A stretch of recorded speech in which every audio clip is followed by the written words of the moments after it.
కూటమి ప్రభుత్వం 2 ఏళ్లు పూర్తి చేసుకున్న సందర్భంగా శ్రీ సత్యసాయి జిల్లా పుట్టపర్తిలో భారీ విజయోత్సవ సభ నిర్వహించారు.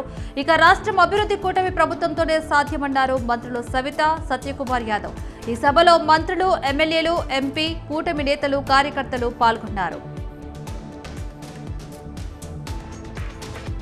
రాజగోపాల్పేట డివిజన్లో రోడ్డు పనులు వేగంగా చేయాలని సనత్ నగర్ ఎమ్మెల్యే శ్రీనివాస్ యాదవ్ అధికారులను ఆదేశించారు. వివిధ దాఖల అధికారులతో కలిసి కంబర్ష బస్తీ, రంగరాజ్ బజార్లో ఆయన పర్యటించారు. ఆయా ప్రాంతాల్లోని సమస్యల గురించి స్థానికులను అడిగి తెలుసుకున్నారు.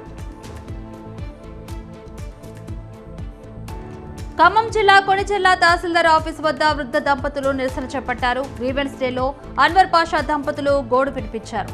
మేకాల కుంటలోని తమ భూమిని తేజావత్ రవి కబ్జా చేసేందుకు యత్నిస్తున్నాడని ఆవేదన వ్యక్తం చేశారు. రవిని దుగ్గినేని అజయ్ కుమార్ ప్రోత్సహిస్తున్నాడని వారు ఆరోపించారు.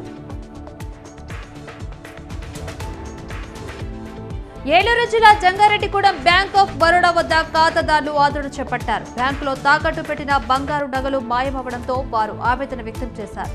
తాము తీసుకున్న అప్పు వాయిదాలు మొత్తం చెల్లించినా నగలు ఇవ్వడం లేదని బాధితులు వాపోయారు. కడప జిల్లా క్రికెట్ అభిమానుల చిరకాల కోరిక తీరనుంది. సుందరంగా తయారైన వైఎస్ రాజారెడ్డి ఏసీఏ క్రికెట్ స్టేడియంలో ఈ నెల 15 నుంచి 21 వరకు ఆంధ్ర ప్రీమియర్ లీగ్ క్రికెట్ మ్యాచ్లు జరుగుతాయి. క్రికెట్ అభిమానులు, ప్రజలు మ్యాచ్ను తిలకించి ఆస్వాదించాలని నిర్వాహకులు కోరారు. గొడ్డలిపాటి వైసీపీని నామరూపాలు లేకుండా చేయాలని చీరాల ఎమ్మెల్యే మాలకొండయ్య పిలుపునిచ్చారు. ఇక వైసీపీ మూకల దాడిలో విద్యార్థి అమర్నాథ్ గౌడ్ మరణించి 3 ఏళ్ల సందర్భంగా ఆయన నివాళి అర్పించారు. అమర్నాథ్ గౌడ్ పెట్రోల్ పోసి సజీవ దహనం చేశారని ఎమ్మెల్యే విచారం వ్యక్తం చేశారు.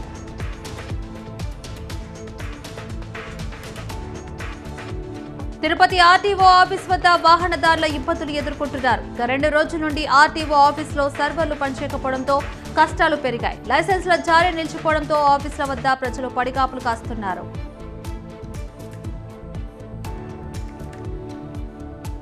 కృష్ణా జిల్లా లక్ష్మీనరసింహపురం వద్ద బుడిబేరులో 14 ఏళ్ల బాలుడు గల్లంతయ్యాడు. ఏలూరు జిల్లా దుగ్గిరాలకు చెందిన 3 బాలురు బుడిబేరులో ఈతకు దిగారు. వారిలో 14 ఏళ్ల తలారి కిట్టు నీటి ప్రవాహంలో కొట్టుకుపోయాడు. మరో 2 బన్నీ, డేవిడ్ ను బంధువులు కాపాడారు.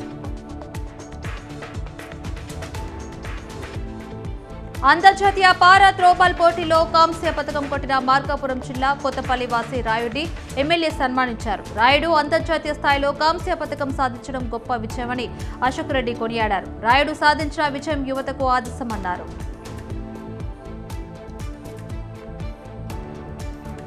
కాళేశ్వర ముక్తేశ్వర స్వామి ఆలయం అభివృద్ధి మాస్టర్ ప్లాన్ పై కమిషనర్ హనుమంతరావు సమగ్ర వివరణ ఇచ్చారు.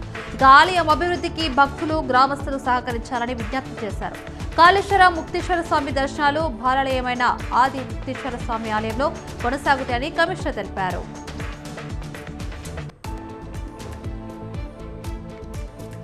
నిర్మల్ జిల్లా కడెంలోని విద్యుత్ సబ్ స్టేషన్ ను టీజీఎన్పీడీసీఎల్ సీఎండీ కర్నాటి వరుణ్ రెడ్డి పరిశీలించారు. వర్షాకాలంలో వచ్చే విద్యుత్ సమస్యల నివారణకు చేపట్టిన చర్యలను సమీక్షించారు. పెంబి, కడెం విద్యుత్ లైన్ల విభజన పనులు వేగవంతం చేయాలని అధికారులను ఆదేశించారు.